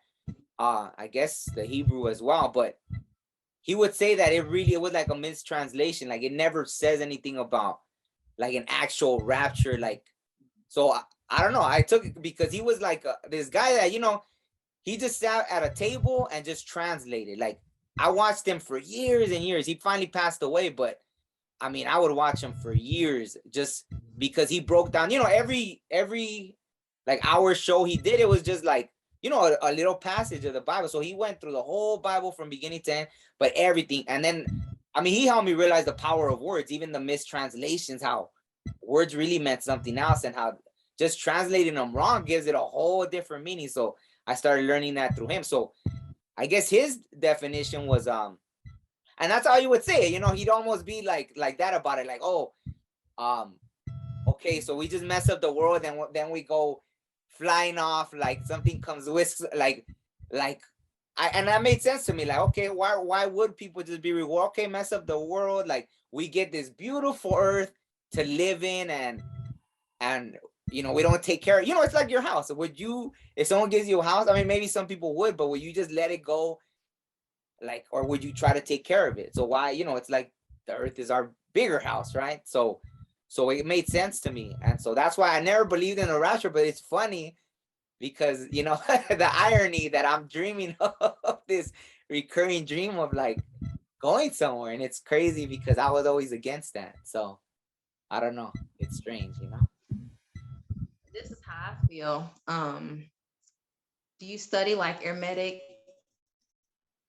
principles, like law of mentalism, law of correspondence, and stuff like that, like universal law? No, I haven't yet, but I mean, so it's No? Okay. yeah, I'd love to though. So there's one of the universal laws is the law of mentalism. And it basically says that we live in a mental universe. So like basically we're living in the mind of the all. So the all is source, right? And as above, so below. So, you know, the higher power, we're in his dream, and we're waking up from our dream in the higher power's dream, kind of, right? So like that's an aspect of it, right? That's a way that you can look at it. So we're living in a mental universe. So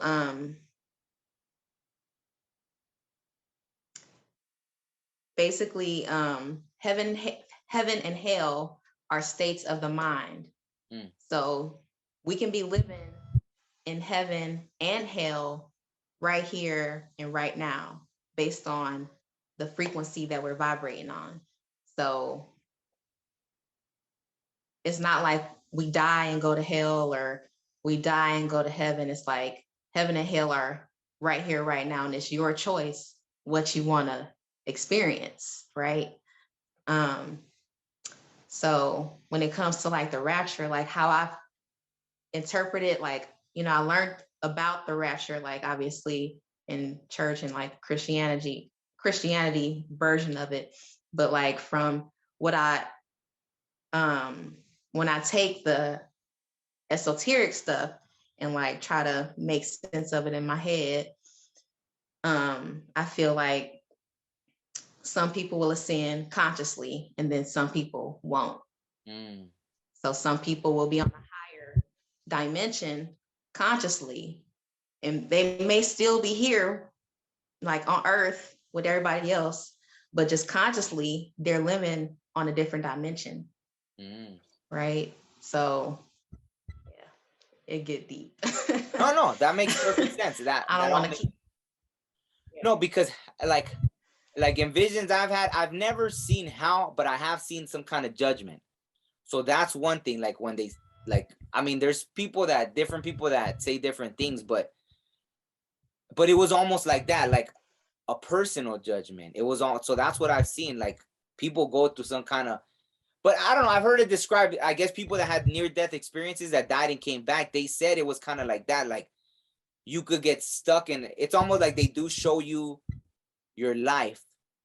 Like they show you your life, and you may have done stuff that you're not forgiving yourself, and you're stuck there. Like maybe after you leave, you're not like okay, it happened. That was your experience on earth. Like somehow, some way, you get stuck in like, oh, why did I do that or this and that? And you're not forgiving yourself. So you're stuck. That's like your little purgatory when you leave here or that. But, and so I've dreamed of like some kind of thing like that. Like it wasn't a punishment, like no hell, but it was like people were in some kind of like pain in a way, but I don't like using the word pain for something, but it was kind of like, oh, I seen someone that had passed away and they were disappointed. They felt like they wasted their time here when they were on earth. That's one of the reasons I started, actually, that was one of the pivotal moments when, because I guess, you know about the Akashic records, right? Yes. So it almost seemed like that. Like first, this person it was almost like that. Like they were in this huge, there was all these souls and it was like a huge courtroom kind of thing. And they were waiting for themselves, like to kind of like, see their judgment kind of thing. And then after I saw them, it was like the hugest library you ever seen in your life. It just never ended. And this person was like there, like putting away all these books, but they looked so like disappointed. Like, and it was almost like that. Like if telepathically they were telling me like, don't waste your time. Like when you're there, like learn. Like that's what I got. And so when I woke up, like, yeah, I started like, at that time I didn't really have a lot of money, but every weekend I'd go buy some used books from Barnes and Nobles and started reading about Freemasons and this and that. Anything that looked like it had knowledge, not just like, like something that whatever, right? Like I just started learning about like all that stuff, like secret societies, Freemasons, if it was anything like the Apocrypha book, like that was even in the used stuff. So all these books, every weekend I would buy books. So, but that's why, like, yeah, I don't know. Like I feel like I've only been to the Akashic Records a few times that I remember that I seen it, but I don't know how to access it. Like I always hear people talk about they could access it at any moment. I don't know how to do that, So, but I'm so still working on that myself. Oh, okay. So you're have you ever had an experience with that or no? With the Akashic Records? Like I'm trying to tap pineal so I can be able to like see stuff like that. Yeah. Yeah. And so no, what you said, I mean, because also that's kind of what I feel I've seen that like it's funny because my dad, like he wasn't a very religious man, like he still isn't, but he always felt that like our heaven and hell is here on earth. So I'm glad, like I think he kind of helped me or plant those seeds. Like he planted those seeds, and then I guess me seeing for myself, like that's kind of what I feel as well. Yeah, everything is here. Like we could experience heaven or hell here on earth. So, Right. I mean, do you feel like that's one of the lies as well? Like how you? Oh, go ahead. Sorry. Even in the Bible, where like in the scripture where it says, "Bring heaven on earth," right? I think it's the Lord's Prayer or something like that. But it basically says, "Bring heaven on earth," right? So it's not the our Father who art in heaven one, right? Is that the Lord's Prayer? yes. Our Father who art in heaven. That will be done on earth. Yep. Our Father who art in heaven, hallowed be thy name, thy kingdom come, thy will be done on earth as it is in heaven. No, that's not it. That's not. There's another one. It's so many, right? Yeah. I can't think of the exact one, but I believe it's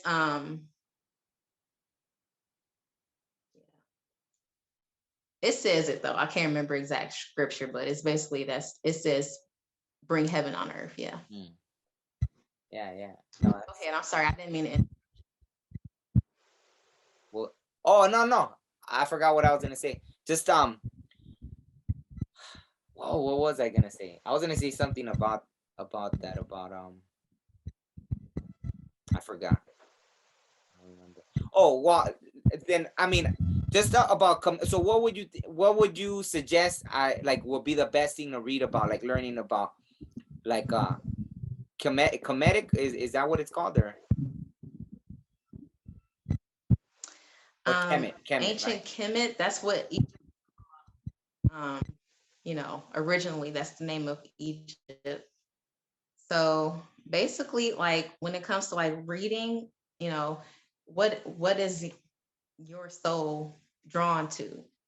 Like, for example, you were drawn to like learning about the Freemasons and stuff, like basically like the different books you saw in Barnes and Noble and stuff like that. So that stuff spoke to you, right? So find what speaks to you. For me, numerology speaks to me. So I like to, find different books on numerology. One of my first books on numerology was called Numerology and the Divine Triangle. And that book will help you basically use numbers to discover what your life purpose is, discover what your soul mission is, discover what like your destiny number, and like different things like that. So that's called numerology and the divine triangle. So look for texts and stuff that calls out to you. Eventually, I want to read like the Dead Sea Scrolls and stuff like that, or like the original Bible, because like, you know how the Bible's been, you know, translated and edited and all that stuff. I want to read the original text. I want like the truth. You know, like where did it come from? I mean, you know, you've read the book of Enoch, right? I haven't yet. Wow. See, that book, that, like, I don't know, I guess, you know, because I still had a huge influence, like, from, you know, the church, Christianity, obviously. Well, not Christianity, more like, well, I guess the church, yeah, in a way.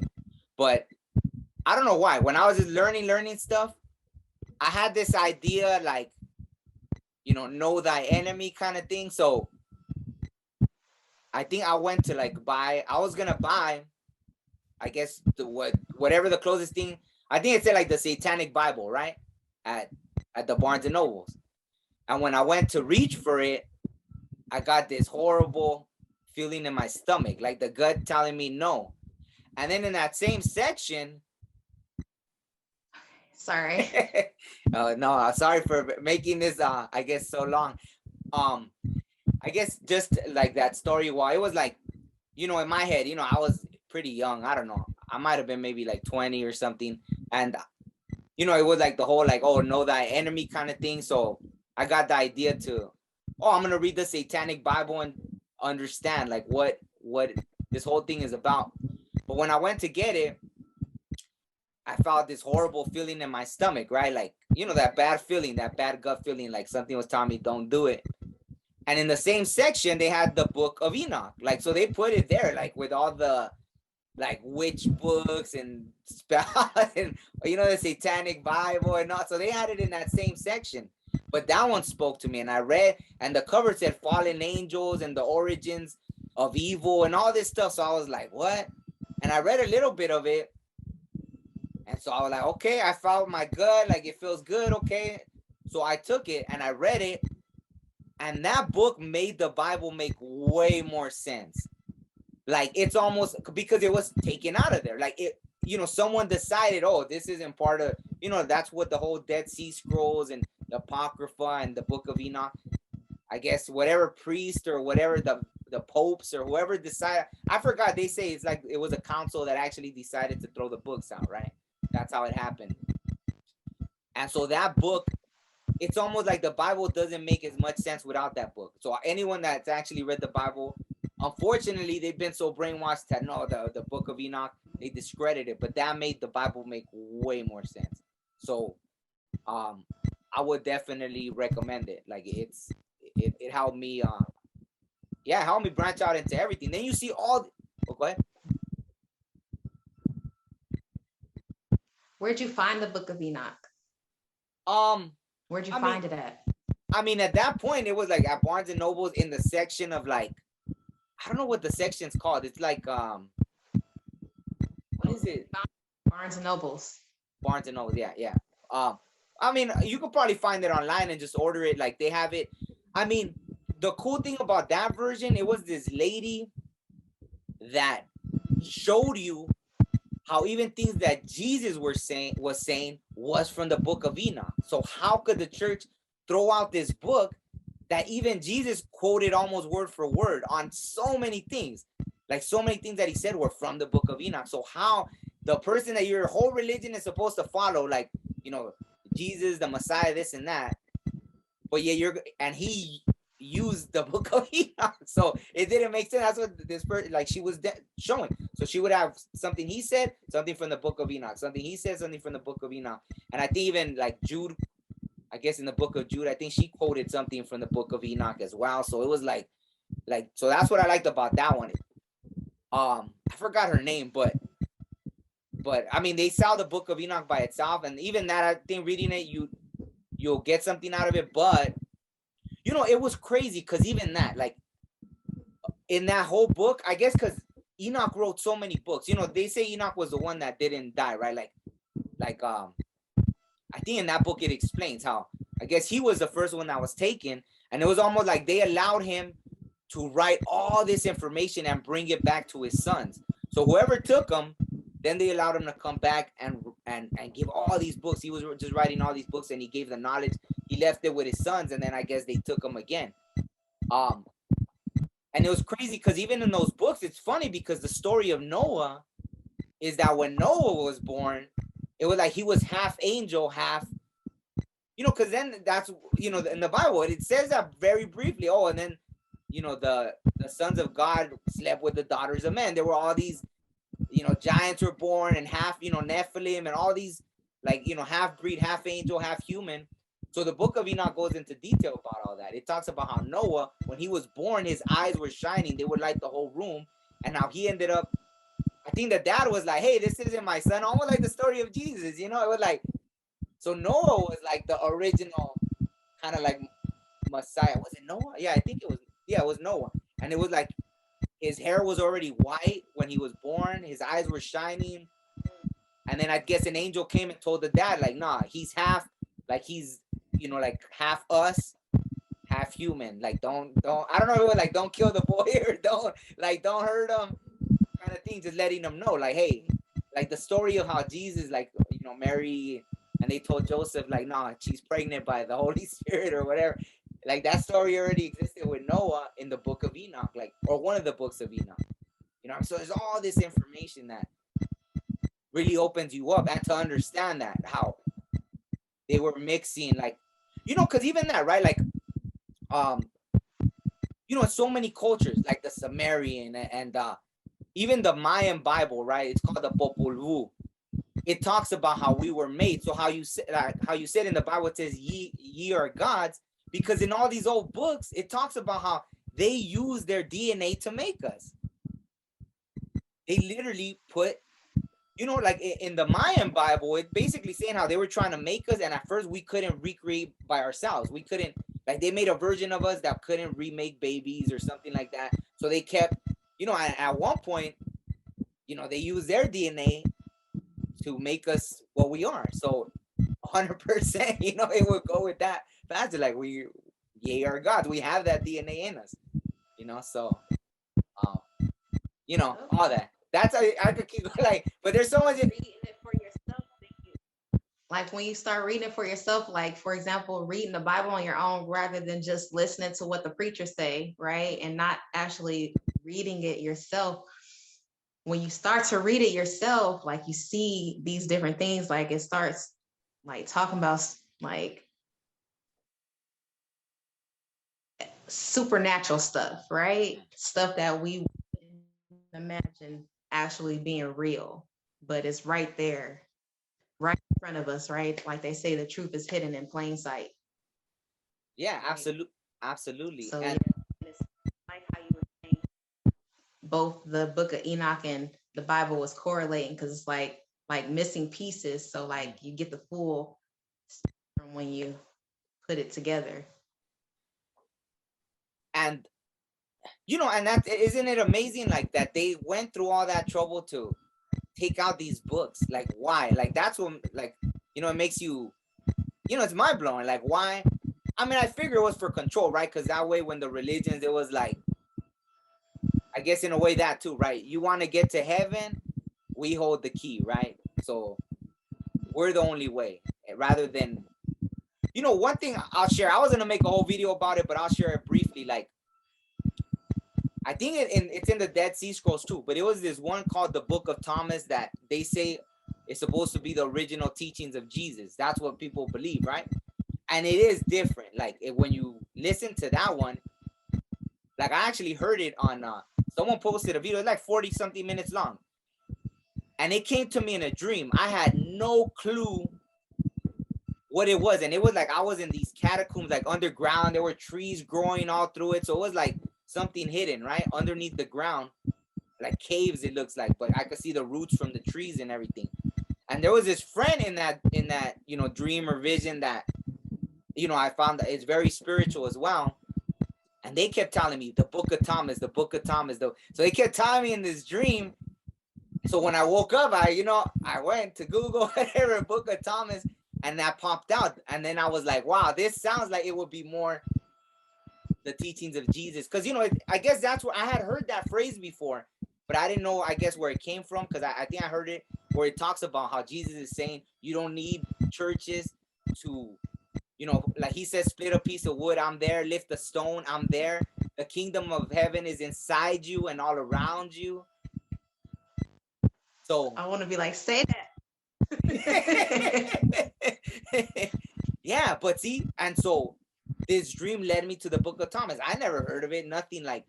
So they brought it to me, and then when I looked it up, the Book of Thomas, I was like, wow, like, you know, because there's people that debate, did Jesus live? Was Jesus, you know, he wasn't real, whatever, you know, like, since you know about, you know, Egyptian history, obviously, like how they say Horus sounds like the same story as Jesus as well, right? Like it's almost like word for word, right? He was resurrected on the third day, all these things. So, you know, I mean, how do you feel having like knowledge of that? Do you feel like he really was, or like he's the same person, or what do you feel about it?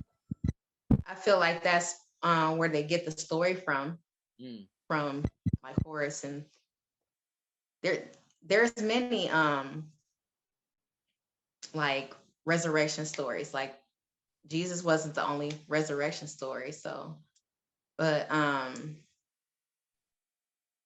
I feel like a lot of the Bible comes from like ancient Egypt, like texts. Yeah. And so, I mean, did you ever study like the Book of Thoth or the Emerald Tablets? Yes, I started it. I haven't like really dove into it because I need to understand it more. Oh, like so you know, it's not as clear for me, you know, so I'm just continuing to expand my awareness and my knowledge so that I can be able to understand it more clearly. Yeah, no, but the beautiful thing is like it all connects. If you really like,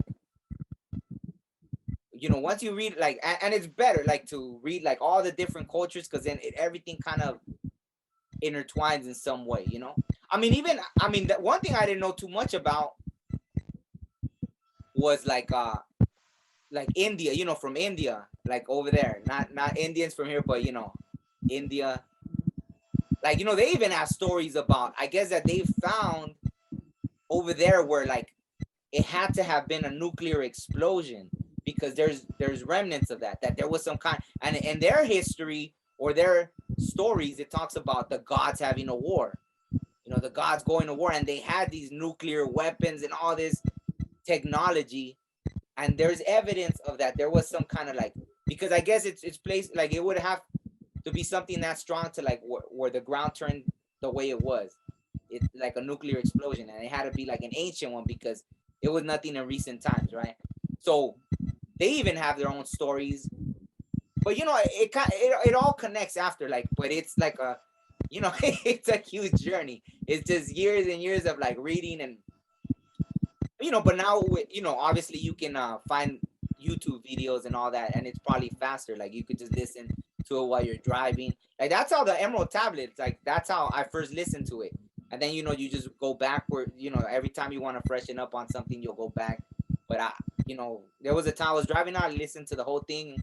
I know it was like a lot of hours of listening, but I listened to it, and it was amazing. You know, he says, I mean, in the book, I mean, in the tablets, he says he's the one that made the pyramids. Like he says, oh, the great pyramids in Egypt, he's, oh, I'm the one that made them. So I think that's amazing, because just, he's not like, you know, whoever wrote this sounds pretty damn sure. Like he's not, you know, and they say, like, I guess he says he's from Atlantis, the ancient, you know, Atlantis.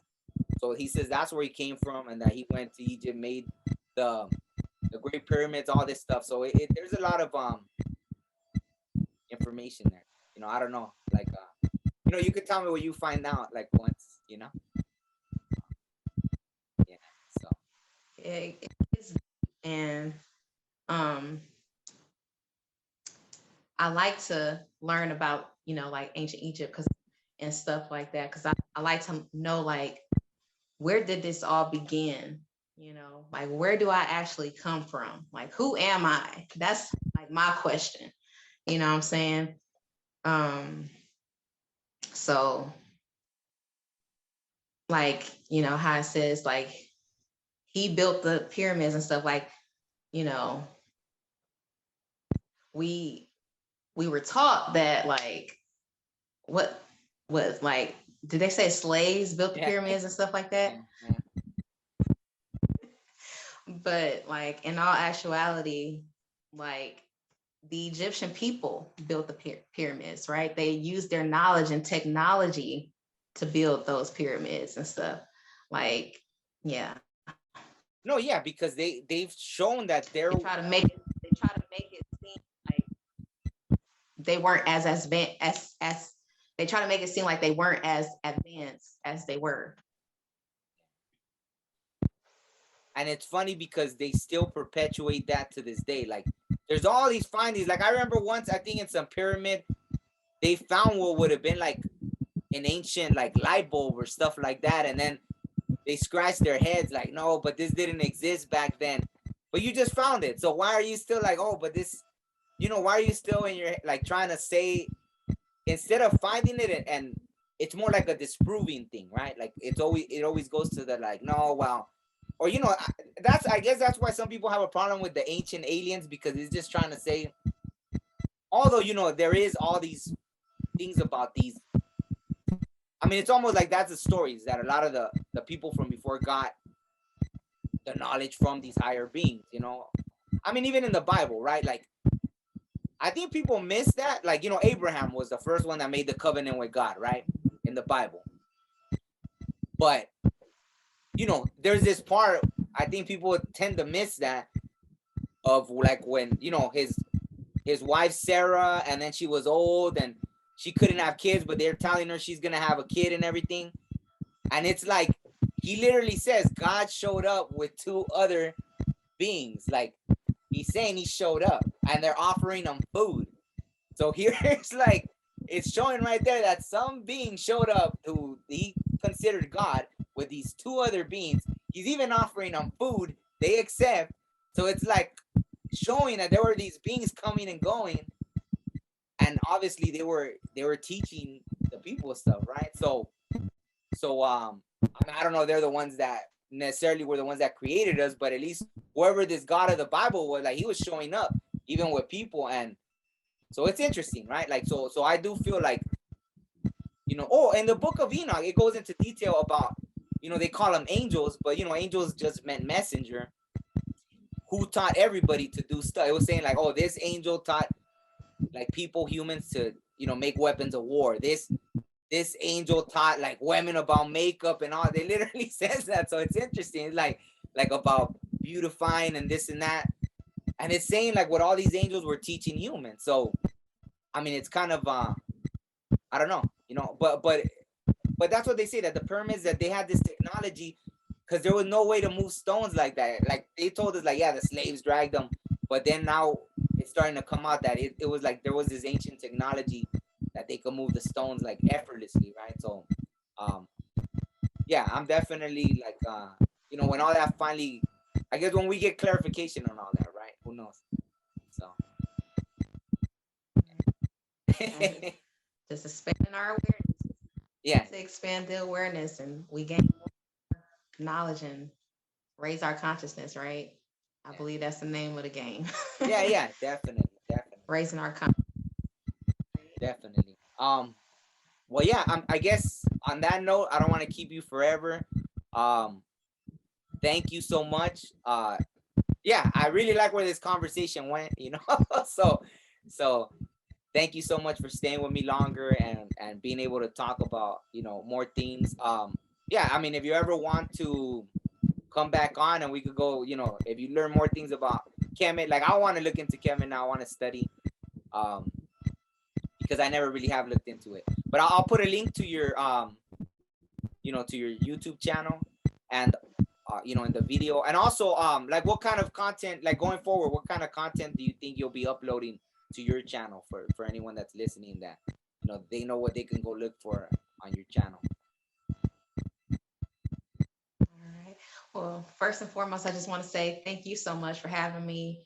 It's been a great pleasure. I've definitely enjoyed the conversation, and being able to have a space to talk about this type of stuff, So thank you. And as far as upcoming content, right now I am working on a 4-day video series. It's a mindset revamp. So 4 days to decode the subconscious mind. So I'll be sharing more about what the subconscious mind is, how it works, how we can reprogram it, and begin to create the reality that we truly desire. So I have that coming November 11th. And then I'm continuing to produce more angel number videos. So I recently had someone on my channel ask me if I could create a video about what it means when you see your birthday. So it's funny that you asked me about that, because I'm to upload very soon. So that's coming. I'll also be sharing angel number 222, 333, and 555 very soon. And more about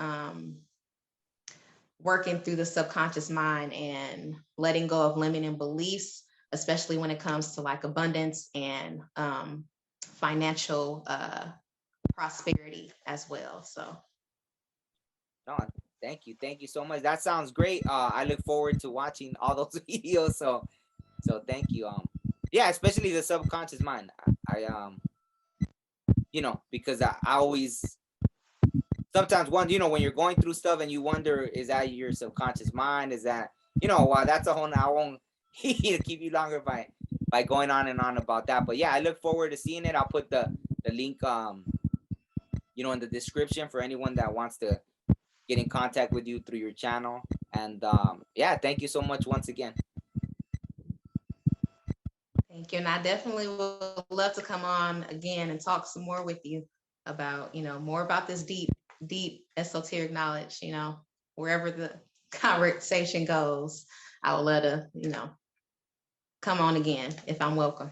No, most definitely. Absolutely. And I'm glad you felt comfortable, to open up and talk about, anything you want, really. So, I mean, going forward, next time you come on, you're open to speak about anything you want to speak about. So just know this space is here, and yeah, I'd love to have you on once again. So thank you. So on that note, I guess we'll end there, and yeah, have a great night, and thank you once again. Thank you so much. Have a great night as well. Okay, thank you. Bye-bye. Peace. Yeah, that's right. Yeah, sometimes you're just feeling it, you know what I'm saying? You're just feeling it.